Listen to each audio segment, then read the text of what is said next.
자, 다음은 라이브 이슈 순서입니다. 진정한 선진국이란 어떤 나라일까요? 여러 가지의 모습이 있겠지만 신생아부터 노인에 이르기까지 건강이 보장되는 나라가 진정한 선진국이고 복지국가라는 말이 있습니다.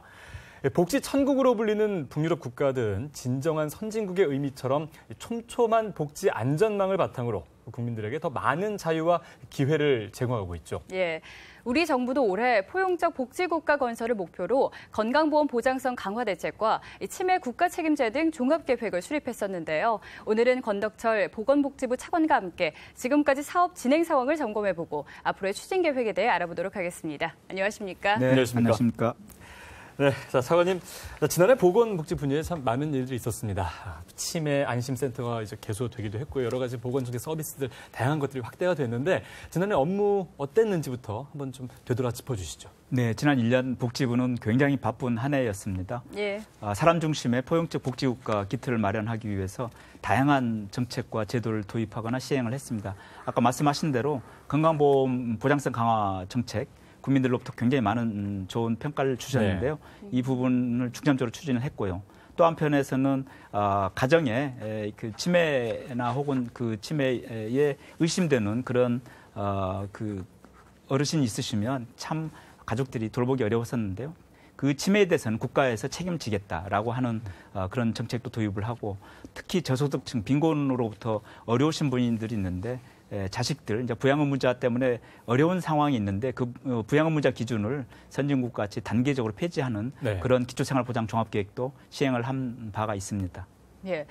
그런데 지난 3월 경제협력개발기구가 우리나라에 이 사회보장제도 개혁에 속도를 내야 한다 이렇게 권고한 바 있습니다. 그렇다면 그동안 업무 추진 과정에서 어떤 한계가 있었고요. 이를 해결하기 위해서 어떤 계획을 갖고 계신가요? 네, 아까 말씀드린 그런 부분도 여러 가지 저희가 미흡한 부분이 있었기 때문에 이제 새 정부 들어서서 중점 과제로 추진을 네. 했고요. 예. 또 한편에서 제가 돌이켜 보면 사회복지시설에서 그 근무하시는 사회복지사들의 처우와 근무 여건이 굉장히 안 좋습니다. 그래서 이 부분에 대해서 저희들이 조금 더 신경을 쓰고 여러 가지 그 제도 개선이나 혹은 재정을 확보했어야 하는데 그 부분 좀 못해서 좀 아쉽습니다. 저희가 올해에는 그 부분에 좀 중점을 두고 추진할 계획으로 있습니다. 예, 그렇군요. 자, 문재인 대통령이 이제 후보 시절 내세웠던 공약 중에 하나가 문재인 케어입니다. 이 건강보험의 보장성 강화 대책인데 이제 지난 8월 발표가 됐죠. 그래서 네. 계속 추진이 되고 있는데 건강보장성 보장 강화 굉장히 반응이 좋습니다. 네. 국민들의 어떤 반응이 좋은데 또 의료계 입장에서는 또 우려하는 부분도 있거든요. 이 건강보장성 강화 정책이 어떤 것인지 설명해 주시고 또 의료계의 어떤 우려는 어떤 것들이 있을까요? 네, 지난 그 10여 년간 그 역대 정부에서 건강보험 보장성 강화 대책을 추진을 해 왔습니다. 그럼에도 선진국 수준에서는 미치지 못하는 게 선진국은 지금 한 80% 정도를 건강보험에서 보장을 해주고 네. 있는데 우리나라는 한 62% 수준에서 계속 머물고 있습니다. 그 이유는 건강보험의 그 보장성을 강화하면 옆에 이제 비급여라고 네. 해서 이제 건강보험에서 보장하지 않는 부분이 이제 계속 확대되다 보니 예. 소위 이제 분모가 커져서 분자를 아무리 늘려도 그 보장성이 이제 확대되지 못하는 부분이 있었습니다. 그래서 네. 문재인 정부에서는 건강보험 보장성 강화에 치료에 꼭 필요한 의학적 비급여는 건강보험에서 보장을 하겠다. 이제 그게 주요 핵심 내용입니다. 그리고 그 외에도 아까 말씀하신 대로 노인, 아동, 여성 등 이 취약계층의 의료비 부담을 경감을 하고 또 그 의료비 때문에 가계가 파탄나는 그런 재난적 의료비에 대해서 대응할 수 있도록 보장성 강화 대책에 포함시켰습니다. 예, 그렇다면 올해 1월에 뭐 선택 진료비 폐지 이런 부분도 그 건강보험 보장성 강화 정책의 하나의 어떤 방법으로 나온 건가요? 그렇습니다. 예. 특히 대학병원에 가시면 소위 특진이라고 우리가 그 일상 알고 있는데 네. 그런 선택적 진료비도 이제 건강보험에서 흡수를 해서 본인이 부담하지 않고 건강보험에서 부담해 주는 것을 했고요. 그리고 올 4월부터는 뭐 의료계에서 반발이 있었긴 했습니다만 간이라든지 우리 간 질환이 많습니다. 예. 간이나 담낭 이런 데 대한 상복부에 대한 그 초음파도 건강보험에서 적용하기로 하였습니다. 네, 지금 잠깐 말씀해 주셨는데 그렇다면 의료계에서 이 부분에 대해서 우려하는 부분들 어떤 것들이 좀 있을지 말씀해 주시죠. 네, 의료계에서는 이제 그간에 아까 말씀드린 대로 비급여를 급여화하면서 네. 소위 그 의료기관에서 받던 그 실거래가라 할까요? 또 현실적으로 거래되는 그 가격보다 좀 낮게 책정을 하고 그럼으로 인해서 의료계가 손해를 감수할 수밖에 없었다. 이제 그런 의식을 하고 있으십니다. 그래서 우리가 이번에 그 비급여에 급여화할 때는 네. 그런 의료기관에서 받던 적정 수가를 저희들이 충분히 보장해 주려고 좀 하고 있습니다. 예. 예. 이에 대해서 이제 우려하는 의료계 입장도 충분히 이해가 가지만요. 이 건강보험은 국민들의 건강과 직결된 문제잖아요. 그러면은 이 건강보험 보장성 강화 대책이 잘 정착하기 위해서 의료계와 어떤 방법으로 소통할 계획이신가요? 네, 그게 지금 저희 입장에서는 굉장히 중요한 사안입니다. 의료계의 협조가 없이는 이 의료 관련된 전문가인 의사들과 같이 협조를 해 나가야 하는데요. 그것을 위해서 우리가 소통을 충분히 하려고 합니다. 예. 신뢰는 대화를 통해서 확보될 수밖에 없다고 생각이 됩니다. 그래서 특히 아까 말씀드린 대로 의료계에서 우려하고 있는 그런 그 적정 수가 보장에 대해서 저희들이 충분히 의료계와 같이 협의하면서 대화하면서 논의해서 그걸 반영시키려고 하고 있습니다. 대통령께서도 그 부분은 인식을 하시고 의료계의 적정 수가를 보장을 해야 한다라는 말씀을 주셨습니다. 그리고 의료계에서 그런 중증, 또 외상 이런 의료인들이 굉장히 어려운 환경에서 일하고 있는 분야가 있습니다. 네. 그런 분야에서도 진료 환경을 만들어 가는데 같이 머리를 맞대고 저희들이 건강보험의 수가라든지 제도, 법 이런 것들도 개선해 나가도록 하겠습니다. 네, 아무래도 이 부분은 굉장히 국민의 반응이 좋은 큰 부분이고 또 치료에 필요한 의학적 급여를 이제 꼭 이렇게 비급여를 건강보험에게 편입하는 그런 부분 아니겠습니까? 꼭 필요한 부분인데 말씀하신 것처럼 소통을 통해서 좋은 결과가 있기를 한번 기대해 보겠습니다. 네.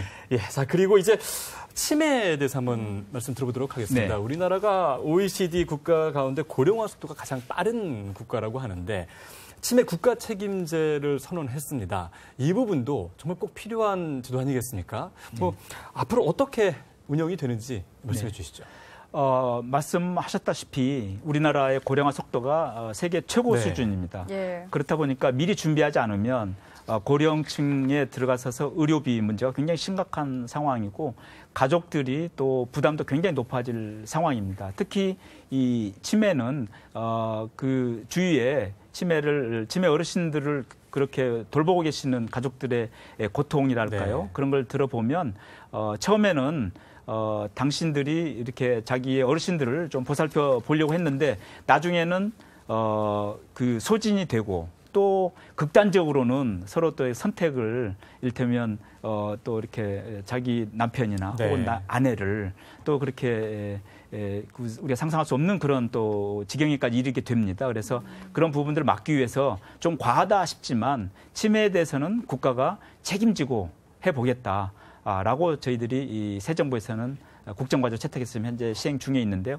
전국에 256개 보건소에 예. 치매 안심센터를 설치해서 치매가 걸리면 어떻게 하지? 그런 상담과 치매일까라고 하는 그런 치매에 대해서 진단도 해주고 그러면 이분은 집에서 모시기 어렵겠구나. 그러면 관련된 시설이나 병원을 또 안내해주고 그리고 그 가족들이 오셔서 어르신들 좀 잠깐 맡기고 또 휴식을 취할 수 있는 그런 카페도 좀 만들어드리고 지금 할 계획으로 진행 중에 있습니다. 네, 치료를 하는데도 비용이 많이 드는데 그런 부담도 좀 줄어드나요? 그렇습니다. 치매의 그 비용은 네. 장기요양보험 제도라고 있습니다. 예. 그래서 장기요양보험 제도에서 치매 등급을 받으시면 거기에 따른 본인 부담금이 있는데 본인 부담금을 저희들이 중위소득, 그러니까 제일 가운데 있는 소득의 50%에서 100% 수준까지 저희들이 올려서 경감을 좀 높여주려고 합니다. 그러면 많은 가족들이 그 혜택을 받으실 수 있을 거로 생각이 되고요. 또 한편에 건강보험에서는 그런 그 인지검사라든지 이런 것에 대해서도 건강보험에서 적용을 할 계획으로 있습니다. 예.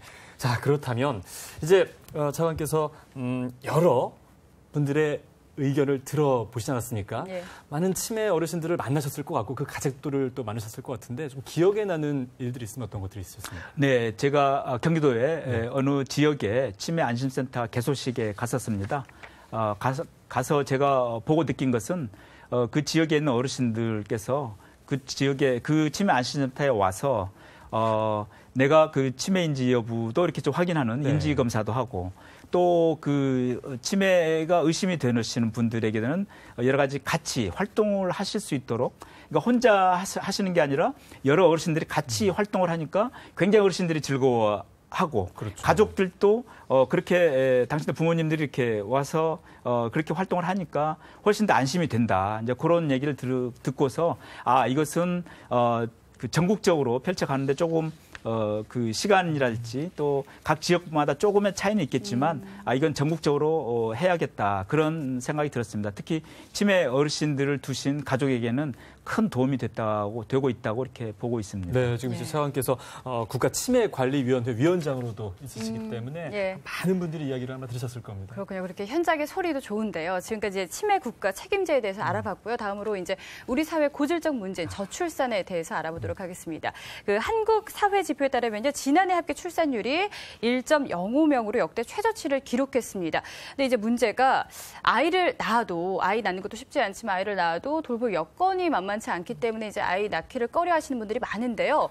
이 가운데 복지부, 교육부, 여가부가 온종일 돌봄 서비스를 확대하기로 했습니다. 그 시행 과정은 어떻게 됐고요? 그 앞으로의 계획은 어떻습니까? 네, 우리가 이제 특히 부모들이 일을 하면서 아이들을 이제 처음에 태어나서 그 다음에 학교에 보내기까지는 그 중간에 어린이집이 있고요. 또 유치원이 있습니다. 거기에서는 부모들이 일을 해도 온종일 돌보아 주거든요. 근데 이제 아이가 초등학교 들어가면 이게 수업 시간이 한두 시에 끝나버리면 보통 어린이집이나 유치원 4시, 5시 끝나거든요. 그럼 그 시간에 공백이 옵니다. 그럼 그 시간에 엄마들이 좌절을 하고 직장을 그만두는 경우가 많습니다. 그래서 이런 돌봄의 사각지대를 해소하기 위해서 교육부와 복지부가 여가부와 같이 힘을 합쳐서 온종일 돌봄을 학교와 그리고 지역사회에서 만들어 보자라고 해서 나온 게 이제 온종일 돌봄의 체계입니다. 특히 그 초등학생의 그 사각지대, 돌봄의 사각지대를 해소하기 위해서 정부가 같이 머리를 맞대고 대책을 만들었다 이렇게 말씀을 드립니다. 그래서 저희들이 2022년까지는 20만 명의 추가적인 초등학생들이 좀 혜택을 받을 수 있도록 그렇게 할 계획으로 있습니다. 예, 우리 초등학생들 특히 저학년 학생들은 막상 집에 가면은 아무것도 할 게 없고 지금 아까 말씀하신 대로 사각지대거든요. 이런 돌봄이 필요해요. 네, 잘 되기를 또 한번 기대해 보겠습니다. 자, 그리고 커뮤니티 케어가 있지 않습니까? 지역 돌봄 체계인데 아까 이제 잠깐 치매 때 잠깐 말씀해 주셨는데 어르신들 같은 경우는 이제 지역 사회에서 함께 하다 보면 건강도 좋아지고 여러 가지 많은 또 돌봄을 받으실 수 있거든요. 이 커뮤니티 케어에 대해서도 말씀을 해주시죠.